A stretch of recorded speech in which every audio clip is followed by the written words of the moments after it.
let's take a look at the Vols that are going to get drafted this week in the NFL draft. There is a great primer, as you can read it on offthehooksports.com, brought to you by Campbell Cunningham, Taylor, and Hahn. I'll tell you more about them here just momentarily. No surprise, you have Darnell Wright, number one. It's your list. Do we go from the bottom or the top? You pick. Let's go from the bottom for a little fun, because I bet people don't even know some of these players. Okay, Maurice Smith, walk-on defensive lineman. Yeah, he's not getting drafted. He took part in pro day. He was a transfer from Alabama and Alabama A&M, played a total of 4 games in 2 years.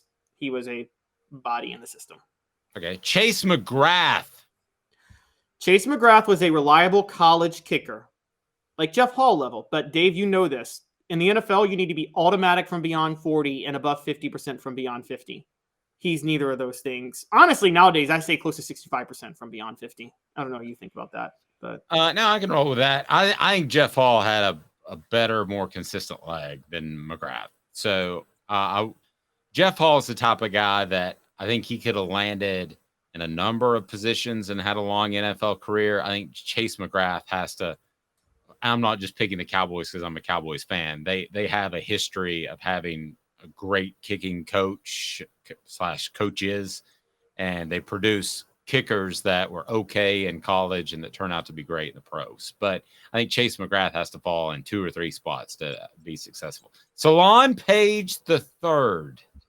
Mad respect for Solon Page III. Stayed with the program, was a really good guy, rotational player, team player. But no, linebacker was a weakness for Tennessee the last 2 years, and Solon Page was the worst linebacker in the rotation both times. He's not going to translate to the NFL. Okay, and then you have Jeremy Banks at number 11. And yep. I'm going to give a little something away. You got Latrell Bumpus ahead of him, Princeton Fant, and then Jerome Carvin. And Trayvon Flowers. I got 4 Vols not invited to the combine ahead of Jeremy Banks. Jeremy Banks will be better than all of them. Jeremy Banks the headache that he brings will not outweigh the talent he has. And his talent is there, but not great. One, he's terrible in pass coverage. We talked about that last year. That's a big deal for an NFL linebacker. You've got to be good in pass coverage. 2, he didn't pass the measurables I think that you needed to be a transcendent linebacker at the combine. And 3, he's a headache. Okay. I think that Banks is going to be kind of like that Jalen Hurd guy that has a good career in the NFL, and you're always wondering, why didn't Tennessee get the best out of him? The answer is Banks didn't allow Tennessee to get the best out of him, and he remained loyal to Jeremy Pruitt instead of snapping and clearing and getting on to the next staff. Latrell Bumpus, 10, Princeton Fant, 9. I like where you have Jerome Carvin, although I'd probably have him ahead of Trayvon Flowers at 7. I think Carvin's been largely overlooked out of this group. Carvin's been massively overlooked. He's proof that PFF grades can be overrated because they were low all year. But Carvin was having to spend time at center the last 2 years, which is not his natural position when Cooper Mays was hurt. And last year, he was having to cover for a lot of, I wouldn't say deficiencies, but there was development needed at left tackle between Gerald Mincey and Jeremiah Crawford. And so he was having to kind of man that side of the line by himself at times. Yep. Be sure and hit that like button. The thumbs up button helps us bring more people in. This breakdown as we get to Jalen Hyatt next is brought to you by Campbell Cunningham, Taylor, and Hahn. Look at me. I can see no contacts.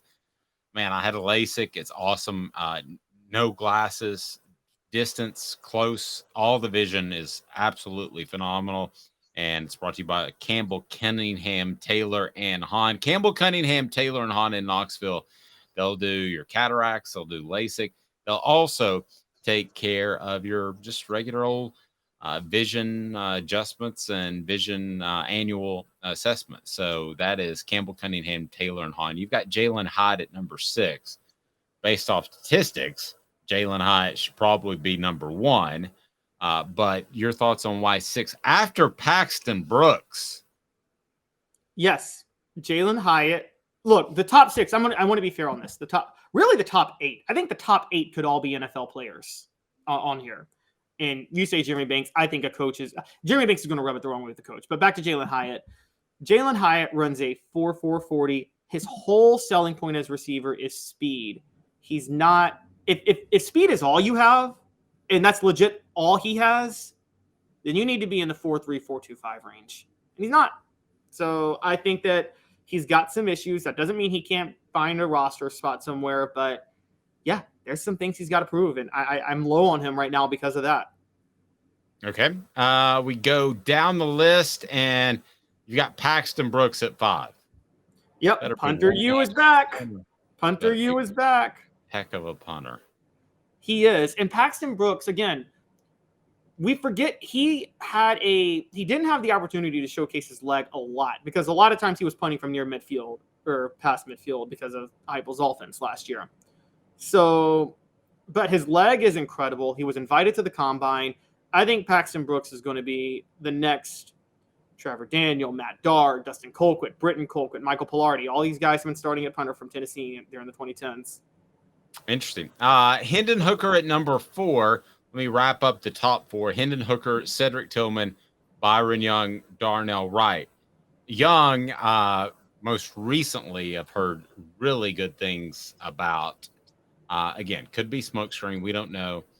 I would actually have Hendon Hooker ahead of Cedric Tillman would be my one change in your top 4. I think Hendon Hooker has a chance to have a better NFL career than Cedric Tillman. The reason Hendon Hooker is number 4, I think Darnell Wright and Byron Young are the most sure bets in this draft. Let's start with that. You agree, right? Darnell Wright's the superstar Pro Bowler. Byron Young is the underrated but surefire NFL pick. I think there's only one surefire pick, and that's Darnell Wright. Okay, Byron Young is a close second. Like you're pretty. And I say this, and I don't mean this as a shot at Byron Young. From all he's come from, I've seen a lot of guys finally get that first payday, and if he gets a decent one, second or third, maybe he loses the desire a little bit. I think there's a chance of that. Nobody's told me that. I just think there's a chance of that. Okay, I guess that's possible. I just think in general, Darnell Wright and Byron Young's skill sets are immune to the teams that draft them. Put it that way. It's not like they need to be in the right system. They don't need the right franchise to draft them. I think Cedric Tillman is somewhat that too, a little bit less, but I think he's somewhat that too because he's just a pure receiver. Hendon Hooker could be better than everybody but Darnell Wright on this list, but he's got to be drafted by the right team and the right franchise and the one that's willing to work with him to fix his game. How many times have you seen a quarterback? How many quarterbacks do you think over the past 30 years could have been great, but they were drafted by the wrong franchise and that just sabotaged their career? Almost everyone that's had a bad career. It's such luck where you fall. And most of the times, if you're elite, you're going to fall with a bad franchise because that's why they have a high draft pick. I think that's one of the things that works in Hendon Hooker's favor. So you've got him overall on offthehooksports.com. You've got him listed as the number 4 prospect that Tennessee will produce. And this is based off how they will actually do in the NFL long term when we're having this conversation 15 years from this is based off the potential they have to do well in the NFL long term. Okay. Okay, so let me ask you this. Hendon Hooker, top half first round, second half first round, second round, third round. I think he's a second rounder. Me personally, he's a first rounder, but I think he's going to be drafted in the second round. I think the Seahawks, I'm predicting the Seahawks take Hendon Hooker in the second round, and he's their future after Geno Smith. Yep. I think that would be a great pick for the Seahawks. I think it would be great for Geno Smith. I think it would be great for Hendon Hooker.